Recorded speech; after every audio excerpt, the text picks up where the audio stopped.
Un étrange personnage a réussi, tout seul, à berner pendant près de 20 ans la plupart des médias du pays. Il a même poussé la plaisanterie ou la leçon jusqu'à dévoiler lui-même les multiples supercheries dont il était l'auteur. Et le seul journaliste qui l'a cru, cette fois-là, est l'un de nos collègues du réseau anglais qui a consacré un long reportage à ces impostures, dont certaines ont eu des échos jusqu'à l'Assemblée nationale et jusqu'aux communes. Comment nous, les journalistes, avons-nous pu être aussi crédules? C'est ce que Catherine Kovacs va vous expliquer. Je dirais pas que c'est facile de manipuler les médias. C'est possible de le faire, mais il faut être assez rusé. Je pense que c'est de moins en moins admissible qu'on puisse se faire passer, si vous voulez, des sapins dans ce métier-là. C'est troublant de voir que c'est tellement facile de faire passer des canulars dans les médias. On a toujours pensé que les canulars, ça se passait ailleurs, qu'au Québec, on était à l'abri des imposteurs. Jusqu'à ce que le réseau anglais de Radio-Canada nous fasse découvrir Roger Tétrault la semaine dernière. Stop right there. Don't believe what this man is saying. He's a liar. Cet homme a manipulé les médias pendant plus de 20 ans.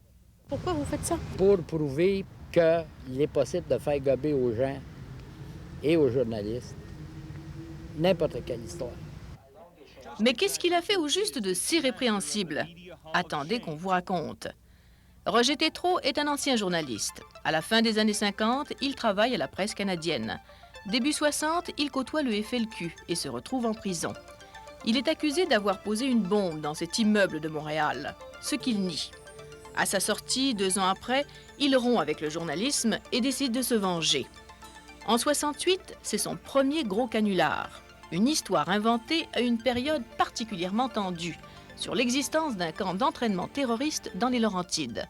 La nouvelle paraît à l'époque dans le magazine 7 jours et crée tout un émoi parmi les journalistes et les politiciens. Pour illustrer comment la preuve n'était pas là, c'est que 7 jours, on présentait en première page une photo d'un camp de guérilla et il n'y a personne qui a remarqué que les gars du camp de guérilla du FLQ dans les Laurentides, c'était des gars avec des sombreros, avec des palmiers comme les arbres à l'avant-page.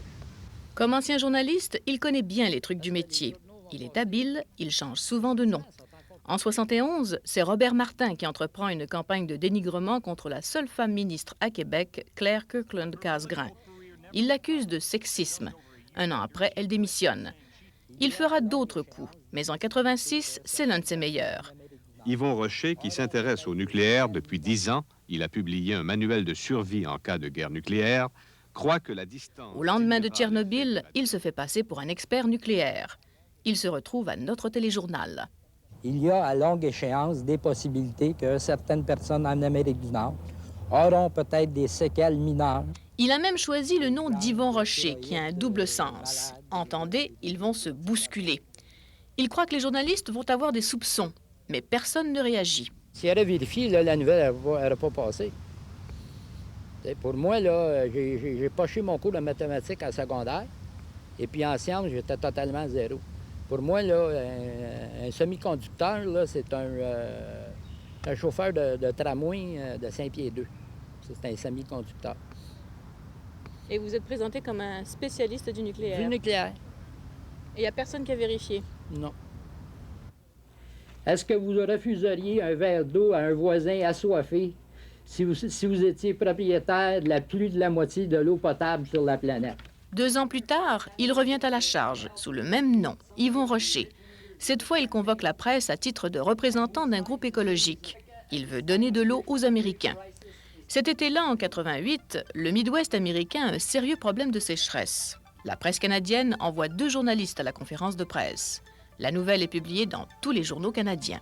En plein milieu de l'été, lorsque tous les journalistes se rencontrent dans un endroit déterminé et qu'ils interrogent quelqu'un qui semble fort articulé et qu'ils reviennent au bureau avec un doute peut-être, mais quand même, il faut que la nouvelle se fasse, puis il faut que l'on donne de la copie à nos journaux, et nos journaux, eux, ont de l'espace à remplir. Alors, tout ça fait que on a, dans ce cas-là, tourné les coins peut-être un peu ronds. Quelques mois plus tard, il récidive. Cette fois, il se fait passer pour un grand sorcier, Tubal Cain.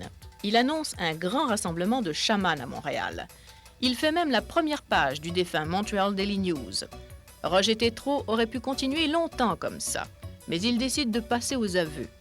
Au mois de mars, il fait savoir à qui veut l'entendre qu'il est prêt à raconter son histoire. Seul le journaliste Stephen Langford de Newswatch mord à l'hameçon. Quand j'ai commencé à vérifier les choses dont il parlait et j'ai trouvé ces exemples-là. C'est-à-dire qu'effectivement, je vois la cassette au téléjournal où il passe comme expert nucléaire et je vois le journal, les journaux à Montréal où il a passé comme sorcier. Oui, j'ai commencé à croire. On pourrait croire que Roger Tétrault, alias Yvon Rocher, a une dent contre les journalistes. Eh bien, c'est pas tout à fait ça. C'est tout le système qu'il dénonce. Et en plus, il a l'intention de recommencer. Il manque de rigueur. C'est un peu aussi pour ça que je l'ai fait pour prouver que les journalistes n'ont pas le temps là, de passer des heures et des heures et des heures à aller vérifier tous les faits dans tous les détails. C'est sûr qu'on reçoit quantité d'informations, on est soumis à quantité de conférences de presse, et c'est sûr que chaque élément de la conférence de presse, chaque paragraphe, chaque énoncé de la conférence de presse, on ne peut pas toujours à 3 heures, à 4h30, à 5h30 vérifier le détail et surtout avoir l'aspect critique à ce qui a été donné. Moi, je pense que la meilleure façon d'être critique vis-à-vis des conférences de presse et de tenir ses distances vis-à-vis des conférences de presse, c'est de pratiquer un journalisme plus spécialisé, d'avoir, comme on dit, un beat. Moi, je dirais qu'on n'a pas toujours le temps de vérifier tous les faits. Si on écoute les nouvelles, si on lit les journaux, on s'aperçoit que la très grande majorité des sources sont des sources connues, des sources souvent officielles, des sources fiables. Là où on n'a pas le temps, c'est d'aller vérifier ce qu'elles nous disent, ces sources. Les canulars de Roger Tétrault représentent finalement une bonne leçon d'humilité pour toute la fonction journalistique. C'est une très bonne leçon de journaliste. C'est une claque dans notre face. C'est un soufflet et puis on doit en profiter et réorienter. Enfin, ça doit contribuer au débat dans la profession puis réorienter notre façon de faire du journalisme maintenant. C'est une bonne leçon et je pense que c'est enfin une chose qui n'est pas nécessairement malheureuse, mais plutôt heureuse pour nous parce que ça nous permet justement d'avoir une meilleure réflexion sur la pratique du métier et revenir à cet aspect extrêmement important qui est celui du scepticisme, de le pratiquer à l'intérieur d'un certain cadre où les politiques journalistiques vous guident et vous permettent de faire une meilleure couverture. Si Stephen Langford a réussi à sortir cette histoire bien documentée, c'est qu'il a été dégagé pendant 2 mois pour faire sa recherche. Il reconnaît lui-même que c'est exceptionnel. Ça lui a permis, en tout cas, de tout vérifier. Comme journaliste, vous et moi, on est dans le rythme du travail et on fait ça un peu comme une usine. Mais Tétrault nous a appris qu'il faut prendre une certaine distance et qu'il faut être sceptique. Catherine Kovacs, à Montréal.